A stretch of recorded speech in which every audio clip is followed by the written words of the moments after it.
I hope so आप सब अच्छे होंगे। मैं आज आपको कुछ स्टॉक्स दिखाऊंगा और जो रेंज बाउंड ट्रेडिंग स्ट्रेटजी कैसे यूज़ करते हैं वो हमें सिखाएंगे। ठीक है, तो हम यहाँ देखते हैं, हम एक सपोर्ट बनाते हैं और एक रेजिस्टेंस बनाते हैं। कम से कम देखिए यहाँ पे इसने सपोर्ट और रेजिस्टेंस को, एक सपोर्ट ये होगी, उसके बाद एक रेजिस्टेंस ये हो गया, एक सपोर्ट ये हो गई, और एक रेजिस्टेंस ये हो गया, और एक सपोर्ट ये हो गई, फिर एक रेजिस्टेंस ये हो गया। ठीक है, तो कम से कम दो तो होने ही चाहिए। ठीक है, और इस स्टॉक की खास बात देखिए कि आपने नोटिस करा होगा कि मार्केट इतनी वॉलेटाइल थी, फिर भी इसमें जो फॉल ना के बराबर आया, और ये एक ट्रेंड लाइन का बार बार रेजिस्टेंस ले रहा है। तो अगर ये अपनी ट्रेंड लाइन को ब्रेक करता है, ठीक है, ब्रेक करने के बाद यहाँ तक जाता है, तो हमें कितना परसेंट गेन मिलेगा? हमें मिलेगा तकरीबन, ये मैंने अपने ट्विटर पे भी पोस्ट करा है, 26% का। ठीक है, और फाइनेंशियल देख लेते हैं, क्वार्टरली प्रॉफिट देखते हैं, हाईएस्ट एवर आया है। ठीक है, 131 करोड़। और ईयरली देखते हैं, 2016 में इसका 170 करोड़ था, अब कितना है? ठीक है, 488 करोड़। ठीक है, तो तकरीबन 2.5x हो गया है। ठीक है, और सेल्स ग्रोथ डबल डिजिट में है, प्रॉफिट ग्रोथ भी डबल डिजिट में है। शेयर ने सिर्फ 22% का रिटर्न दिया है। पब्लिक की होल्डिंग देखते हैं, हम एक बार पब्लिक में देखते हैं। पब्लिक की होल्डिंग, ज़्यादातर पब्लिक के पास बहुत कम माल है। एफआईआईज डीआईआईज ने माल बढ़ाया, एफआईआईज ने माल घटाया, और प्रमोटर की होल्डिंग कांस्टेंट है। दिसंबर 2022 में ज़्यादा थी, अब ये यहाँ पे कांस्टेंट दिख रही है। मतलब फाइनेंशियल भी अच्छे हैं और एक रेंज में ट्रेड कर। उसी तरह हम कोटक महिंद्रा बैंक का चार्ट देखते हैं, ये भी देखिए एक रेंज में ट्रेड कर रहा है। एक बार यहाँ, दूसरी बार यहाँ, तीसरी बार यहाँ, चौथी बार यहाँ, और पांचवी बार अब यहाँ। ठीक है, तो अगर ये करंट प्राइस से जाता है, ये तकरीबन 20% की रेंज है, ये करंट प्राइस से ज़्यादा है, तो हमें तकरीबन 16% का गेन मिलेगा। ठीक है, 15-16% का गेन आराम से मिल सकता है। ठीक है, फाइनेंशियल देखते हैं, कब से ये सेम रेंज में ट्रेड कर रहा है? ये तकरीबन कर रहा है 2020 से ही सेम रेंज में ट्रेड कर रहा है। तो देखिए 2020 में फाइनेंशियल देखते हैं इसके, 2020 में फाइनेंशियल देखते हैं। ओके, 2020 में इसका नेट प्रॉफिट कितना था? 8593 करोड़। ठीक है, ये भी तकरीबन 2.5x हो गया है नेट प्रॉफिट पर। स्टॉक का 3 साल से सेम ही रेंज पे, सेम ही प्राइस पे। अच्छा ये देखिए, ठीक है, 2013 में इसका नेट प्रॉफिट कितना था? 2238 करोड़। अब कितना है? 22,094 करोड़। ठीक है, अब ये देखिए, ये नेट प्रॉफिट तकरीबन 10 गुना हो गया यहाँ पे। ठीक है, अच्छा अब 2013 में मैं इसका शेयर प्राइस देखता हूँ। 2013 में इसका शेयर प्राइस, 2013 में इसका शेयर प्राइस कितना था? तकरीबन हम मान के चलते हैं 352। तो इस हिसाब से अगर ये नेट प्रॉफिट 10 टाइम्स हुआ है, तो ये अभी 3,000 पे ट्रेड करना चाहिए। मतलब ये अंडर वैल्यूड चल रहा है। ठीक है, और इसको पी से भी देख लेते हैं। इसके पी से देखिए, अभी तक के ये लोवेस्ट पी के आसपास ट्रेड कर रहा है अपने, मतलब ठीक है 17। इसका पी मिनिमम कितना चलता है? 34। ठीक है, और सबसे लोवेस्ट पी कब गया था इसका? 11, और अभी ये 17। ये अपनी 10 ईयर के पी से, 5 ईयर के पी से, 3 ईयर के पी से, और 2 ईयर के पी से भी नीचे ट्रेड कर रहा है। अच्छा, प्राइस टू बुक वैल्यू के हिसाब से भी देख लेते हैं। प्राइस टू बुक वैल्यू के हिसाब से भी आज अभी तक 10 ईयर में सबसे नीचे ट्रेड कर रहा है अभी 2.7, और यहाँ पे इसकी प्राइस टू बुक वैल्यू 1.4, मतलब तकरीबन अपने लोवेस्ट पे ट्रेड कर रहा है। तो फाइनेंशियल भी अच्छे हैं और चार्ट भी अच्छा है। आईआरसीटीसी के चार्ट को देखते हैं। आईआरसीटीसी का चार्ट भी एक रेंज में ट्रेड कर रहा है। अगर मैं यहाँ पे इसे एक रेंज में दिखाऊँ आपको, एक रेंज दिख रही होगी यहाँ पे। ठीक है, ये रेंज कितने परसेंट की है? ये रेंज है हमारी तकरीबन 20% या 20 से ज़्यादा हो तो ये अच्छा है, 30% की रेंज है। ठीक है, तो इसमें देखिए एक बार यहाँ आ गया, ठीक है, सेम, दूसरा यहाँ, तीसरी बार यहाँ। अच्छा, एक हाई कन्फ्लुएंस जोन होता है। हाई कन्फ्लुएंस जोन किसे कहते हैं? जहाँ पे मल्टीपल सपोर्ट और रेजिस्टेंस एक दूसरे को मीट करें। जैसे मैं यहाँ पे एक ट्रेंड लाइन ड्रॉ करता हूँ, ठीक है, यहाँ पे एक ट्रेंड लाइन ड्रॉ करता हूँ, तो आप ये देखिए, ये हाई कन्फ्लुएंस जोन बनता है एक। ठीक है, हाई कन्फ्लुएंस जोन बनता है। और साथ में अगर मैं मूविंग एवरेज चीज़ भी लगा के देख लूँ, तो अगर मैं इसे डेली पे करूँ, तो डेली पे ये तीनों चारों मूविंग एवरेज से 200 डे वगैरह से नीचे ट्रेड कर रहा है। मतलब अभी ये अंडर वैल्यूड है। ठीक है, और एक बार इसके चार्ट पे हमने नज़र डाल ली। ठीक है, चार्ट को देख लिया हमने। ठीक है, ये चार्ट मतलब ये ट्रेंड लाइन के भी सपोर्ट पे है और हॉरिजॉन्टल सपोर्ट पे भी। यहाँ पे देखिए इसने एक बार रेजिस्टेंस लिया यहाँ पे इस जोन में आके, ठीक है, और यहाँ पे सपोर्ट भी ले चुका है पहले। एक बार इसके फंडामेंटल्स भी देख लेते हैं। नेट प्रॉफिट 159 करोड़ का था और अब 308 करोड़ का है, मतलब हाईएस्ट एवर नेट प्रॉफिट है, ठीक है, पिछले क्वार्टर का भी और इस क्वार्टर का भी, और पिछले क्वार्टर से भी ज़्यादा है, ठीक है, सितंबर क्वार्टर से। अच्छा, ईयरली देखते हैं, पहले 131 का था, अब 1200 करोड़ का है, ठीक है, मतलब तकरीबन 10 गुना हो गया है। ये कब 1300 करोड़ हो जाएगा आपको पता भी नहीं चलेगा, ठीक है, मतलब स्टॉक का प्रॉफिट 10 गुना हो गया है, ठीक है, और डबल डिजिट सेल्स ग्रोथ है, डबल डिजिट प्रॉफिट ग्रोथ है, ठीक है। स्टॉक ने एक साल में सिर्फ 13% का दिया है, ठीक है, रिटर्न। बोरोइंग्स नागे बराबर है, रिजर्व बढ़ा है, फिक्स एसेट्स भी बढ़े हैं, ठीक है, थोड़े से कम हुए अभी यहाँ पे। और देखिए पब्लिक होल्डिंग्स में पब्लिक होल्डिंग्स घटी है। अगर किसी स्टॉक में पब्लिक होल्डिंग्स घटती है तो ये एक अच्छे साइन होते हैं, ठीक है। डीआईज की होल्डिंग्स बढ़ी है, ठीक है, और एफआईआईज ने माल बेचा है, प्रमोटर लगातार कांस्टेंट है। ये पीएसयू कंपनी है एक, ठीक है।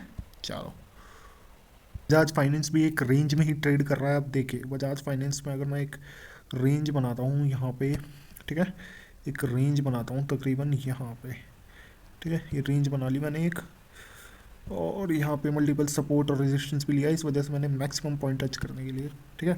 तो आप एक बार देखिए बजाज फाइनेंस ने कितनी बार इस रेंज में, 1 2 3 और चौथी बार, पांचवी बार ऐसा हो सकता है कि ये यहीं से चला जाए या फिर यहाँ से आकर यहाँ जाए, ठीक है। अगर नीचे भी गिरता है, ठीक है, यहाँ तक आता भी है, कोई वेट भी कर सकता है 5% और नीचे आने का, फिर एंट्री ले सकते हैं और फिर यहाँ जा सकता है। ये कोई बाय सेल रिकमेंडेशन नहीं है। एक बार मैं बजाज फाइनेंस के फंडामेंटल्स देख लेता हूँ, ठीक है, और ये कहाँ बजाज फाइनेंस, ये रहा बजाज फाइनेंस, ठीक है। बजाज फाइनेंस का नेट प्रॉफिट देखिए, ये सेम रेंज में कब से कब 2001 से सेम रेट पे ट्रेड कर रहा है, और 2001 बोला मैं, सॉरी 2021 से। तो अब देखते हैं 2021 में इसका नेट प्रॉफिट कितना था, 4420 करोड़। अब कितना हो गया है, तकरीबन 3 गुना नेट प्रॉफिट हो गया है, ठीक है। Compound sales growth double digit, profit को ग्रोथ भी डबल डिजिट, पर स्टॉक ने सिर्फ -7% का रिटर्न दिया, मतलब रिटर्न दिया ही नहीं है, बल्कि लॉस में है, ठीक है। अच्छा, कंपनी का पी देखिए, पी पहले लोएस्ट एवर कितना था 22, और अब कितना लोएस्ट एवर चल रहा है 26। पी लगातार गिर रहा है क्योंकि ईपीएस बढ़ता जा रहा है, ठीक है। प्राइस टू बुक वैल्यू के हिसाब से भी देख लेते हैं इसे, बजाज फाइनेंस को। तो प्राइस टू बुक वैल्यू के हिसाब से लोएस्ट प्राइस पे ट्रेड कर रहा है अभी 4.7 पे, और ये ठीक है, और मैक्सिमम इसकी कितनी रहते हैं 8.3, देख रहे हो, मैक्सिमम अपने सबसे lowest price to book value पे ट्रेड कर रहा है। बेस्ट एवर फाइनेंशियल और चार्ट उसी रेंज में है, ठीक है। मतलब आप सोच सकते हैं, अगर मैं कई बार क्या होता है इस रेंज का जो ब्रेकआउट होता है, तो इस रेंज का जब ब्रेकआउट होता है तो कितना टारगेट हम लेके चलते हैं, इस रेंज के ब्रेकआउट का टारगेट हम उतना ही लेके चलते हैं जितना इस रेंज होती है। अगर यहाँ से इस यहाँ तक पहुँचता है, यहाँ आने के बाद और यहाँ तक पहुँचता है, तो कितने परसेंट का गेन देगा हमें, तकरीबन 49% का गेन देगा, ठीक है। अगर ये 49% आने में 1-2 साल भी लग जाए तो कम नहीं है, मतलब अच्छे हैं, ठीक है। तो ये कोई बाय सेल रिकमेंडेशन नहीं है, मैं बस बता रहा हूँ कि चार्ट को कैसे स्टडी करते हैं। हिंदुस्तान यूनिलीवर भी एक सेम रेंज में ट्रेड कर रहा है, पर मैं इसे प्रेफर नहीं करता। क्यों प्रेफर नहीं करता, क्योंकि मुझे अच्छा तो लग रहा है, पर मार्केट कंडीशन देखता है, अगर नॉर्मल मार्केट कंडीशन होती तो मैं इसे प्रेफर करता, पर अभी मैं इसे प्रेफर इसलिए नहीं कर रहा क्योंकि इसकी सेल्स ग्रोथ तो हो रही है, मतलब सेल्स ग्रोथ भी इतनी अच्छी नहीं है ना, प्रॉफिट ग्रोथ अच्छी है। अच्छा, अच्छी सेल कौन होती है, अच्छी सेल वो सेल होती है जिसमें सेल्स ग्रोथ के साथ साथ प्रॉफिट ग्रोथ भी हो। सेल्स बढ़ रही है पर प्रॉफिट नहीं बढ़ रहा, तो ये एक अच्छी बात नहीं है, ठीक है। एक बार यहाँ देखिए, ठीक है, तकरीबन ये कितने परसेंट की रेंज है, हम लेके चलते हैं तकरीबन 20% की। अगर मैं इसे ऊपर कर लूँ थोड़ा तब भी ये 20% की रेंज है, ठीक है। यहाँ से आके यहाँ जा सकता है, ठीक है। और कुछ चार्ट्स दिखाता हूँ, पर मुझे उनकी सेल्स ग्रोथ और प्रॉफिट ग्रोथ अच्छी नहीं लग रही, कि इस वजह से मैं इस टाइम पर प्रेफर नहीं कर रहा। ये ऊपर चले जाएंगे, जा भी सकते हैं, नहीं भी जा सकते, कोई बाय सेल रिकमेंडेशन नहीं है, बट मैं इनमें अभी ट्रेड नहीं करना चाहूँगा, ठीक है, क्योंकि हाईएस्ट एवर नेट प्रॉफिट होना चाहिए और हाईएस्ट एवर सेल्स ग्रोथ वगैरह प्रॉफिट ग्रोथ अच्छा होना चाहिए, ठीक है। ये देखिए, ये भी टीम लीज भी एक सेम रेंज में ट्रेड कर रहा है। अगर मैं इसे यहाँ ला के देखूँ तो यहाँ थोड़ा सा अगर मैं इसे करूँ और मैं इसकी रेंज को नापूँ, ठीक है, तो आप ये देखेंगे कि सेम रेंज में ही ट्रेड कर रहा है। यहाँ मैं इसको सेलेक्ट करता हूँ और एक बार यहाँ, दूसरी बार यहाँ, फिर तीसरी बार यहाँ, चौथी बार यहाँ, पांचवी बार यहाँ और छठी बार यहाँ। ठीक है, कितनी है की रेंज, कितने परसेंट की रेंज है ये हमारी रेंज है तकरीबन 31% की। ठीक है, टीम लीज हो गया। ठीक है, और ये हमारा बजाज फिनसर्व हो गया, बजाज। ठीक है, ये रहा बजाज फिनसर्व। ठीक है, बजाज फिनसर्व भी देख रहे हो आप, एक सेम रेंज में ही ट्रेड कर रहा है। तो मैं इन्हें प्रेफर नहीं कर रहा क्योंकि इनके प्रॉफिट ग्रोथ इतनी अच्छी नहीं लग रही मेरे को। ठीक है, यहाँ से यहाँ, यहाँ फिर या तो ये ऐसे जा सकता है या फिर यहीं से लौट के यहाँ जाएगा, पर मुझे लगता है कि ये एक सपोर्ट है, यहाँ से रिवर्स कर सकता है या फिर यहाँ आके रिवर्स कर सकता है। और कुछ चार्ट्स देख लेते हैं, जैसे सिस। ठीक है, सिस लिमिटेड, और इसका चार्ट भी आपको दिख रहा है, ये देखिए सेम रेंज में ही ट्रेड कर रहा है कितने सालों से। ठीक है, पर इनके प्रॉफिट ग्रोथ इतनी अच्छी नहीं है। एशियन पेंट्स ये उन जब नॉर्मल मार्केट कंडीशंस होती हैं उसके लिए अच्छे स्टॉक्स होते हैं, बट अभी हमें उन पे ही ध्यान देना है जिनकी सेल्स ग्रोथ अच्छी हो, प्रॉफिट ग्रोथ भी अच्छी हो और नेट प्रॉफिट भी हाईएस्ट एवर हो। ठीक है, जैसे इसका देखिए ये भी सेम रेंज में ही ट्रेड कर रहा है। तो अभी का अगर हम करंट प्राइस से देखें कि ये ऊपर जाता है तो कितने परसेंट का रिटर्न आएगा हमें, 35% का रिटर्न आएगा। ठीक है, और देख लेते हैं हम देखते हैं एक स्टॉक है कैंसाई नेरोलैक, सेम पिन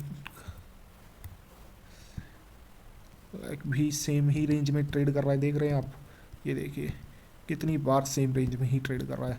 ठीक है, अब ये देखते हैं करंट प्राइस से ऊपर जाएगा तो कितने परसेंट का, ये भी 35%। ठीक है, बर्जर पेंट। ठीक है, और बर्जर पेंट भी देखते हैं हम एक बार, ये रहा बर्जर पेंट। ठीक है, ठीक है, बर्जर पेंट भी सेम रेंज में ही ट्रेड कर रहा है। अगर करंट प्राइस से हम इसे देखें तो कितने परसेंट का गेन है, ये भी पूरा पेंट सेक्टर ही सपोर्ट पे खड़ा हुआ है, 29% का। ठीक है, और उसी तरीके से डाबर।